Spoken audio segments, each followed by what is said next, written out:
Dear children, now I will ask you some questions about wild animals. Are you ready? Yes. Okay. First question. Animals that live in the forest are called? Correct. Very good. Next question. Name some example of wild animals. Elephant മാത്രമേ ഉള്ളോ?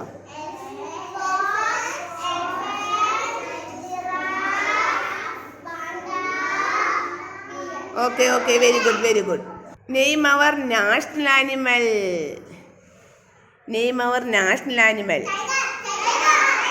Okay, very good.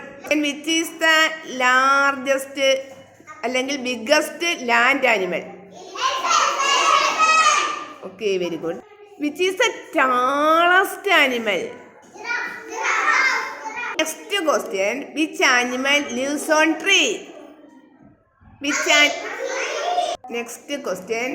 Which animal is called king of jungle? King. Okay, very good. Listen, which animal has a trunk? Very good. Elephant. Children, next question. Name an animal which has a strips on its body. Okay, very good. The last question. Which is the fastest animal? Very good. Okay, children, thank you. All of them are winners.